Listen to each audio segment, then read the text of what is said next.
Hi, this is Margaret Meloni, and welcome to the Death Dhamma Podcast. Open and honest discussions with wise and skillful teachers about their experiences with life, death, and Buddhism. If you wonder how others on the path have dealt with death and dying and grief, then be sure to listen in. Everybody has a story, a perspective, and a valuable lesson to share.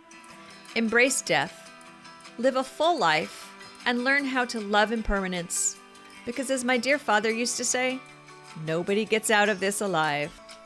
Hi there. Today I am happy to introduce you to Venerable De Hong. Venerable De has been a Buddhist monk since 2006.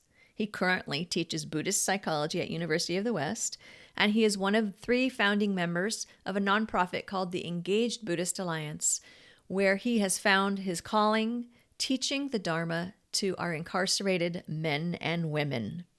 Let's jump in to our discussion. So to begin with, I would like to just ask you about the first time that you began to understand death, as a reality and not just some concept, some abstract thing. Can you tell us about that? Sure. I think we probably have to go back to 1999. Mm-hmm. My first personal experience of death was with my father. And at the time, I went through a lot just because at the funeral, I cried a lot. But it had to do with the abuse that I suffered from my father. Mm-hmm. So even though it was grief, but it was more of the trauma that I suffered and how I dealt with that. I felt so much lighter at the time just because of his death, because the abuse that he did to me. Okay. But it did not. But it took me quite a few years to accept the trauma that I went through and to live my life the way that I wanted to. So that was my first experience. And as a monk since 2006, I went to a lot of funerals, tons of them. I spent a year and a half in Vietnam, and on a daily basis, there was always a funeral. Oh, wow. Okay. That was because, in Vietnam, as a Buddhist country, when there's a death, people usually go to the temple. Okay.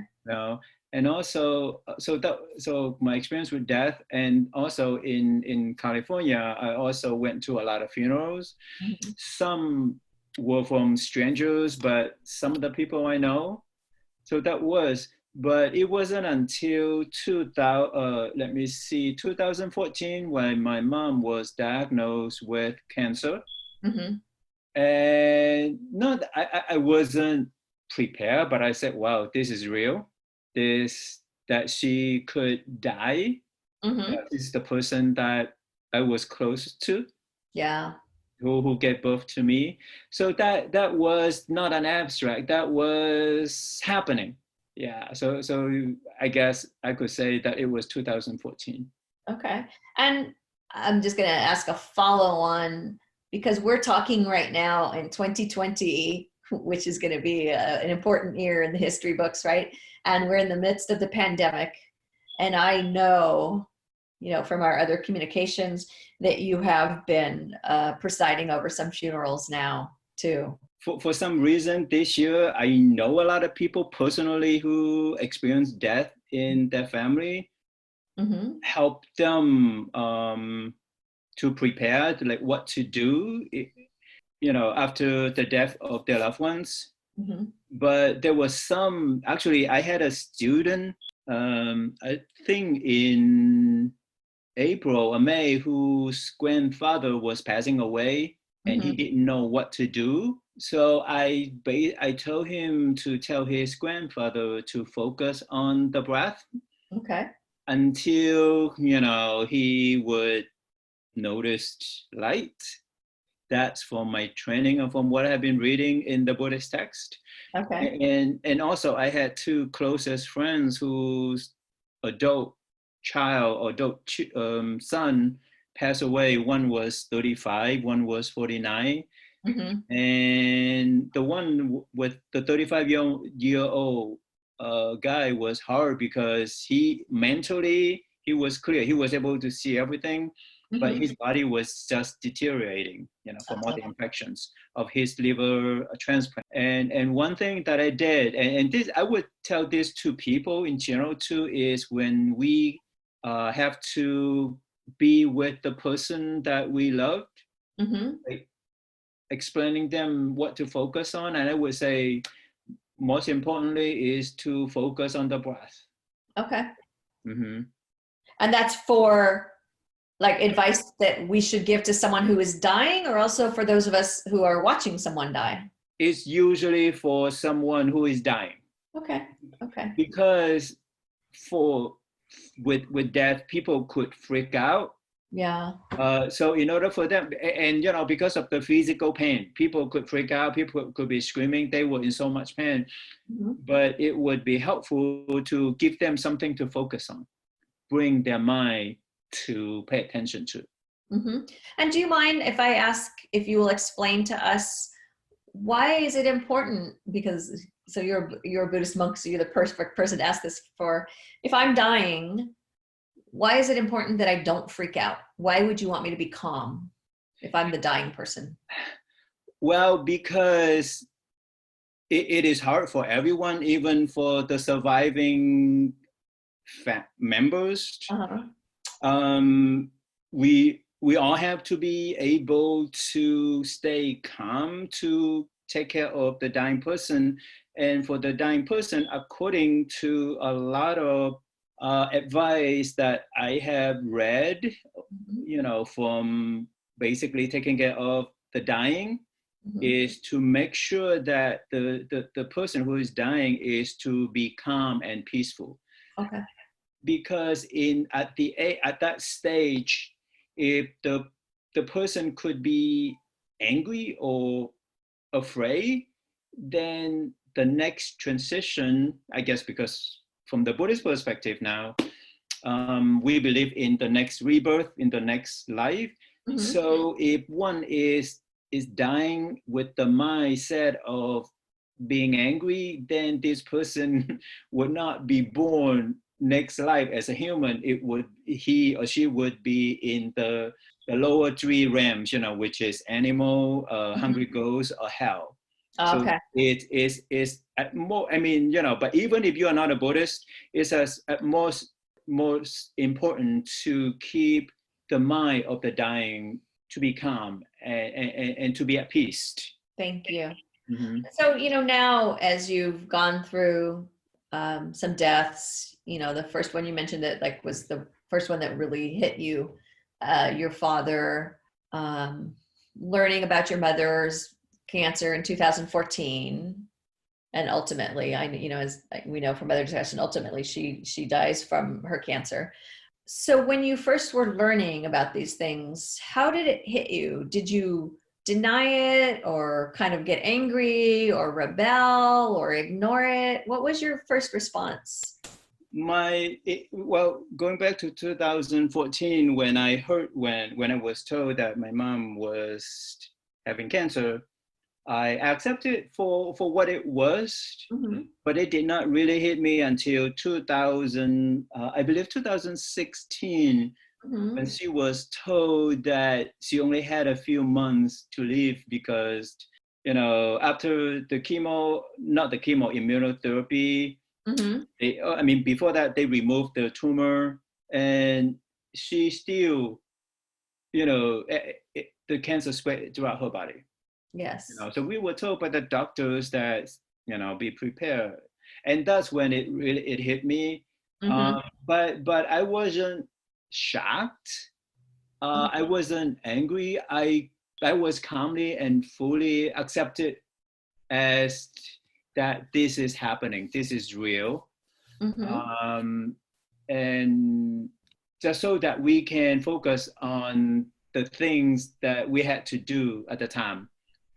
But it turned out that she had 3 more years to live. She did. She really was a strong woman. So that was a blessing. But at the time, what my brother and I did was we went to the funeral home in Rose Hills. Uh-huh. We ordered the casket, we ordered the services and everything ready without telling her. And she did not even know. I don't think she even knew at the end of her life, but we got that all set up.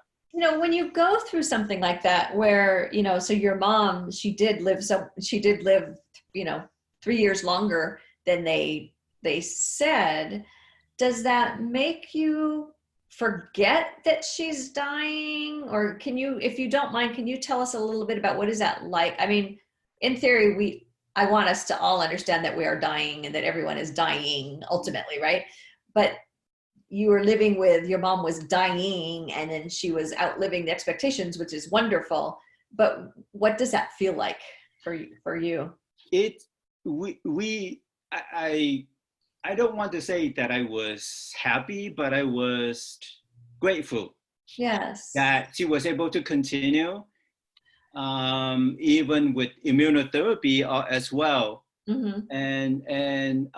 But we treasure that moment. So all my siblings, we took care of her, making sure that she was okay, that she followed up with her doctors, that she had to take the pills.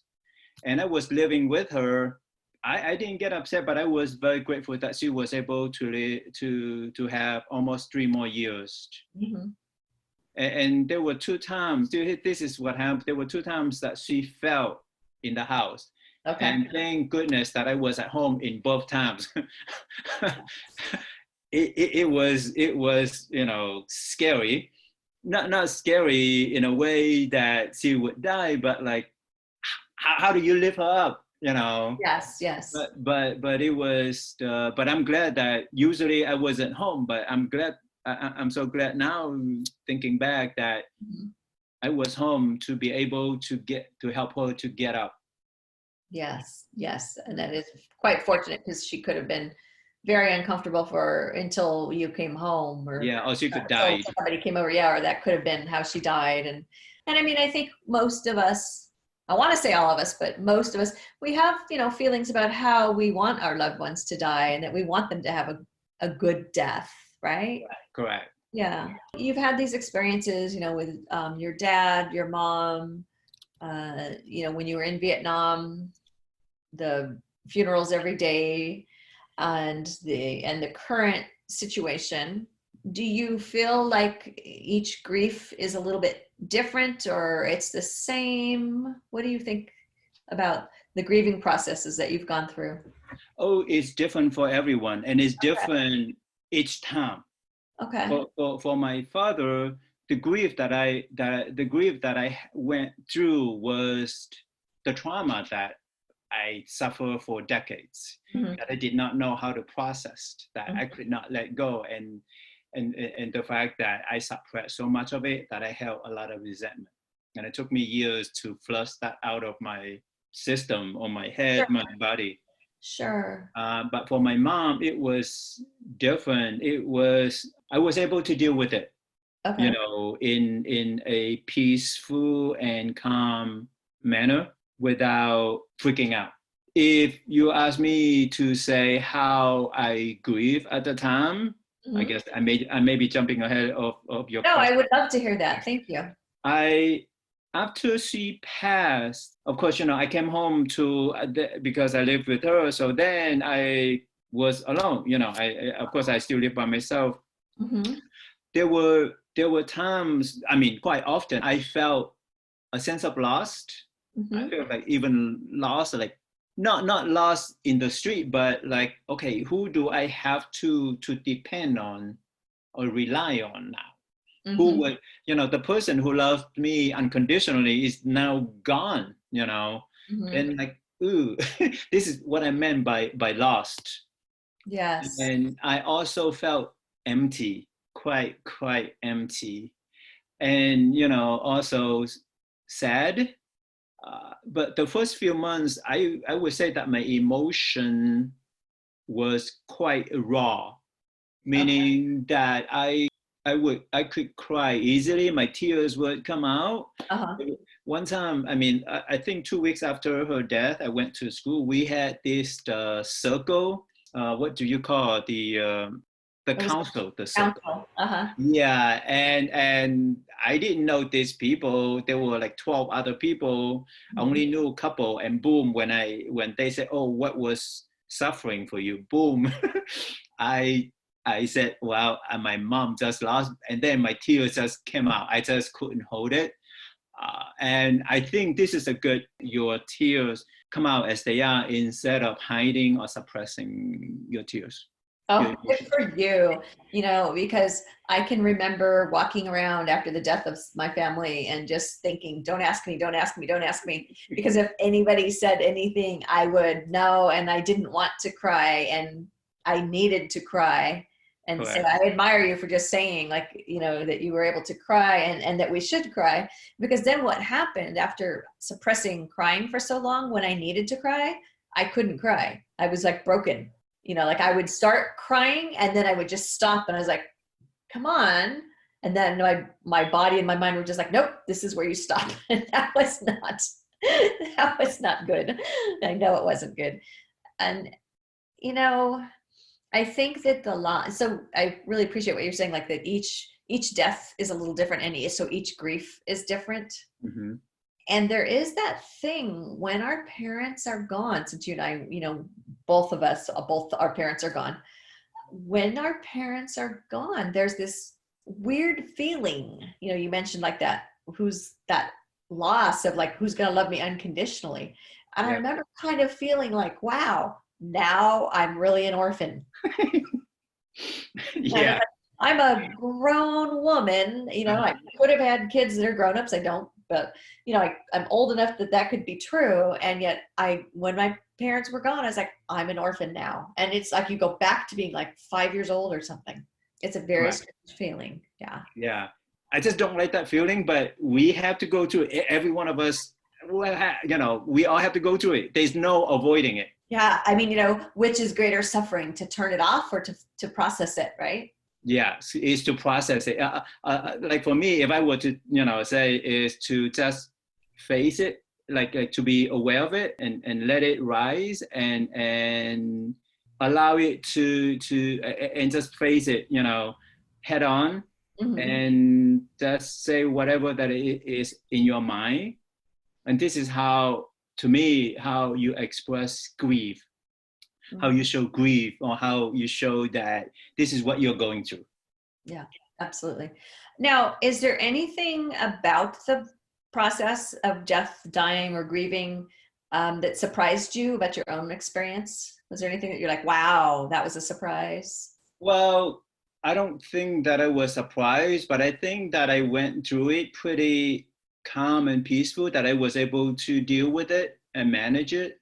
Mm-hmm. Because I was able to continue my prison visits. I continued to, this was more than a year ago. I was still able to teach my class. Mm-hmm.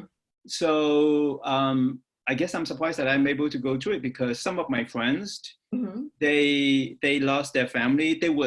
They refused to go back to the house.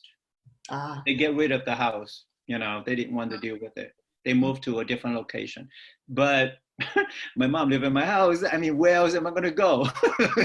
Right. And also, like, if I can't face my mom's death, like, what good am I, right? I'm a monk. I'm a Buddhist monk, and death is what we have been taught, have been trained. But Yes, but I heard this rumor that Buddhist monks are still human beings. of course, that's I a heard thing. this rumor. I don't know if it's true. Yeah. You bring up something that I feel like there's these two paths for those of us who are in places where we've lived with, our loved ones who are now dead. And it just seems like there's the path of not wanting to be there anymore. Mm-hmm. And then there's the path of staying. Like you, I chose the path of staying. I thought I would be different. Mm-hmm. I always thought when it happened that I would leave, that I wouldn't be able to stay. Correct. But then when it happened, I was like, no, this is my home and I have happy memories and I want to stay. But I do know people that would ask, like, are you still staying there? Aren't you going to move? Who's staying with you? And I'm sure people asked you, like, who's staying with you? And you're like, me? Correct. I was like, people ask me, like, well, stay home by myself, but it was kind of, it was quite, I'm not sure if I guess a bit lonely in a way at the beginning, Yes. in the first few weeks. Actually, it took me a few months. I mean, when that happened, when my mom passed, in my room, when I go to sleep at night, I would lock my room for some reason. Sure. It took me, I think, 4 or 5 months for me to let the bedroom door open now, and has been open since then. But it was kind of like weird at the beginning, like, like, okay, what's going on, but that's what happened. I guess that was one of the ways that I cope with, if I may say that. Mm-hmm. Yeah. It is interesting. So if you had to describe grief to a friend who hasn't really experienced it yet, what would you say to that friend? Well, here's what I have. I went actually before talking to you this morning, I checked the definition of grief and I did not like it because it's too general, too vague. But I would say grief is a process that someone experiences personally when there is a loss. A loss here, can mean death, can mean an illness, can be a disruption like what we have right now with the pandemic, a divorce, or if someone is having an accident or going through a disaster. This is, so what that means, and this experience can be traumatizing for anyone, no matter how because we can never be prepared for this sort of loss. Thank you for saying that. Yeah. So and what that matters is that if I have to say to someone, this is, even a Buddhist or not a Buddhist, is grief is the aftermath of experiencing a loss or disruption. Okay. And how it affects how it affects your mental health, how you react. Okay. And that's where you'd want to point your friend, is that, it's going to affect your mental health. So know that it's going to happen. Correct. It can happen anytime. Don't think that it won't affect your mental health. Correct. Way to say it, like, yeah. Sooner or later, just like some of the public health experts said that, we're going to get the coronavirus, right? Be prepared for it. I mean, so with especially with death, it's going to happen to us sooner or later. Yes. Yeah. That's true. Avoiding it. That's true. There's no use pretending it doesn't exist. Mm-hmm. I know that's a popular thing. That's why we're having these conversations, is to help people so that they don't have to pretend it doesn't exist, right? To kind of help people. What helped you the most? What helps you the most to deal with death and grief and dying? From my personal experience is that fully accept it. Mm-hmm. And if I may, I fully accept it. And seeing that my mom's, when she was first diagnosed with cancer, that was a sign. Okay. And I learned to accept it. And also, once you accept it, I think people in general, they know that death is going to happen. Even there are people who are financially prepared, but they are never mentally and psychologically prepared. So once I accept that, I was internally, mm-hmm. I was mentally and psychologically prepared. Mentally here, I mean that I was still able to carry my daily activity. Psychologically, I understood what was going on in my feeling, in my mind, as well as in my body, just so that I can face it and manage it to a point. So it's not just fully accepting it, it's to be psychologically and mentally prepared. That's why, like, during the funeral, that I had tears in my eyes, but I did not cry or freak out. Mm-hmm. What you're saying makes a lot of sense, and I appreciate you're reminding us of some of the practical aspects. For example, you told the story of how when you and your family found out in 2016, when your mom was predicted to leave so much sooner, and you went and you took care of the practical aspects. Yeah. And so I think that when the time came that she did die, the fact that you didn't have to go through all that and you didn't have to worry about where will we hold the service? Where will we bury her? Where will we have the money for all of this? You already took care of that. And I do think that alleviates a great pressure. Correct. Yes. And even the funeral services, they came to me, my siblings did not know. So luckily I kind of knew what to do. So I didn't have to do a whole lot. I was basically a supervisor.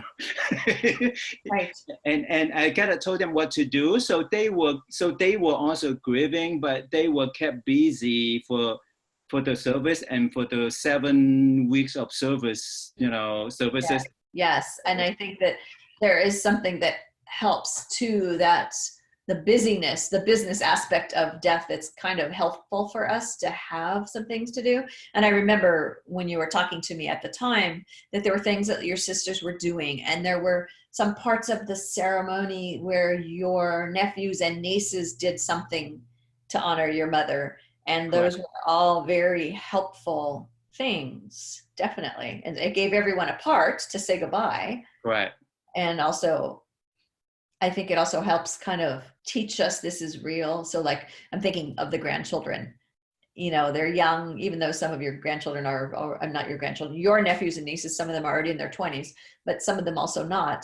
Mm-hmm. And that participating in a service helps them begin to get an understanding of death. Yes. The death of a grandparent is something they understand and expect in some ways. And I think it's a useful teaching tool, if I can say it that way. Yeah, I remember my parents, this is so funny because my parents were so over-organized, but that they had everything all planned. And it was so helpful because I never had to question, am I doing what they wanted? They had everything, their cremations, that's what they chose. Everything was booked, paid for. My mom had her death book, and she always would tell me about it, since my dad passed first, and she would tell me, when I go, here's the book, it tells you everything. I mean, down to here's the realtor I'd like you to use to sell the house, and here's a service who will come and help take things out of the house and sell them, and here's the songs I would like to be, and I want you to have cheesecake at the reception after my funeral. And it's like, okay, Mom. I also learned my mom was a little bit of a control freak. I didn't really realize that, I guess, throughout my life, but that was so helpful. This is a little bit of an awkward question because you've been Buddhist and you're a Buddhist monk. But I wonder, through any of this, did you ever question your Buddhism? Did any of this make you question your Buddhism?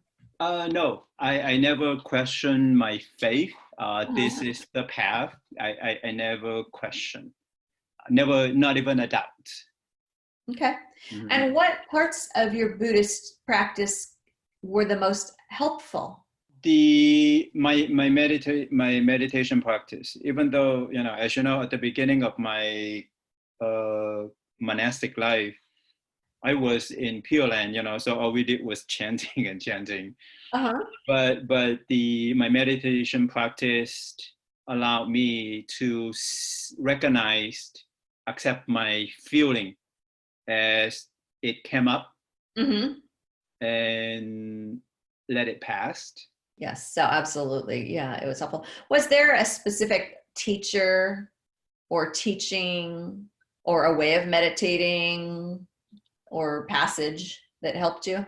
Well, I would say the teaching, especially by the Buddha, the Four Noble Truths, right? We all know that. And specifically in the first Noble Truth, where the Buddha said, death is dukkha or suffering. Mm-hmm. That's one of them. And I think we should also realize that death in itself is a physical experience. It's not a mental experience. However, like if you or me, like if we are going through death, it is a physical process. Right. However, it has so much psychological and emotional suffering on the surviving members. That's the key to remember, So, and that's what when I teach Buddhist psychology, and this is the first lesson that I teach my class students.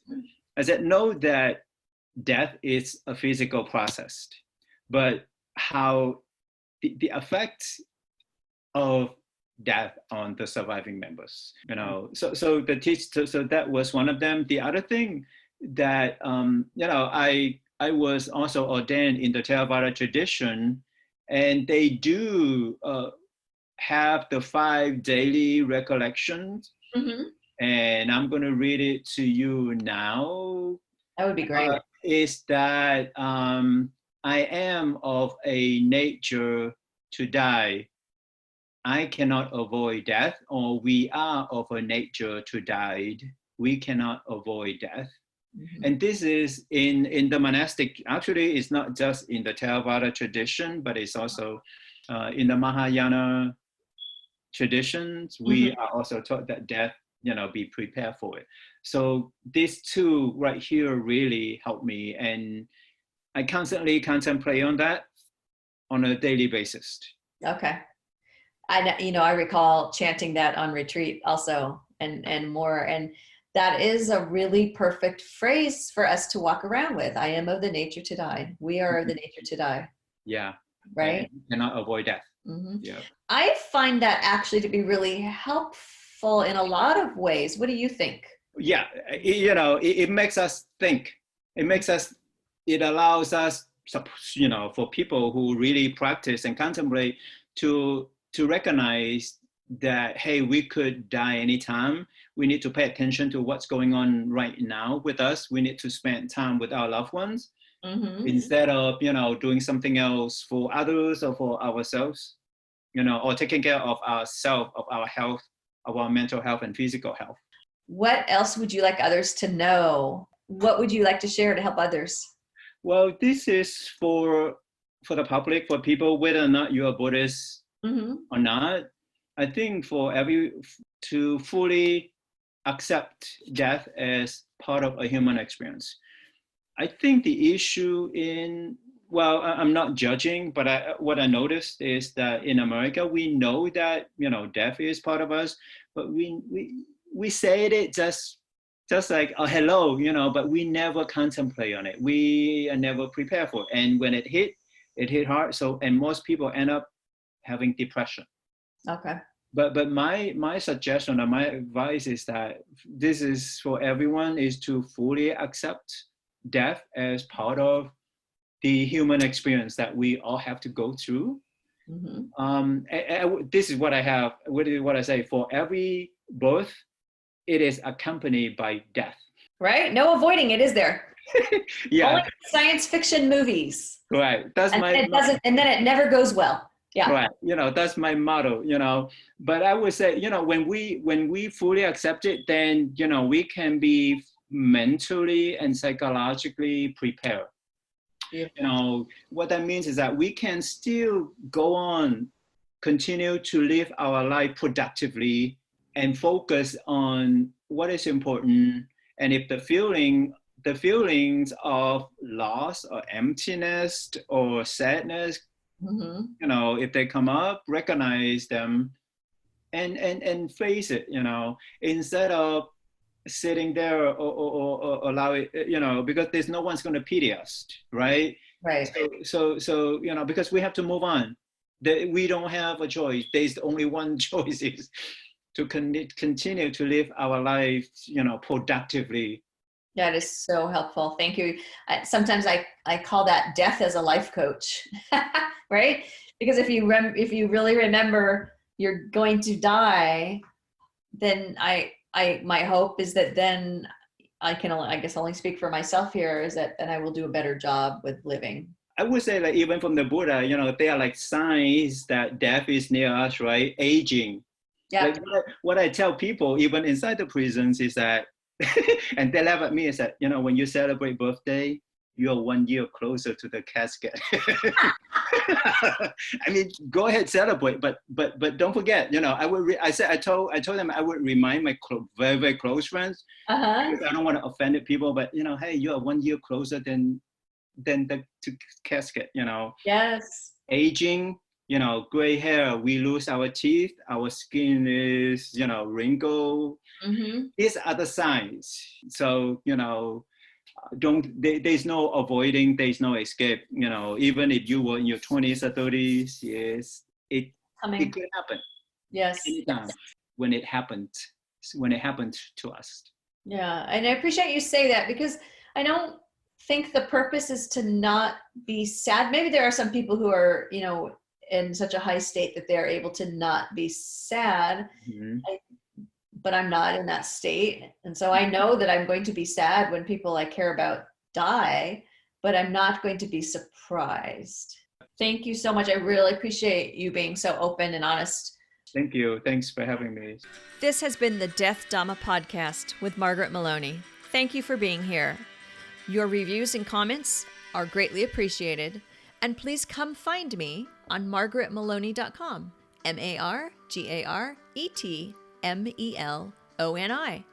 And don't forget to check out Carpooling with Death, How Living with Death Will Make You Stronger, Wiser, and Fearless. Available in all your favorite formats over on Amazon. And most importantly, may you be well. May you be happy.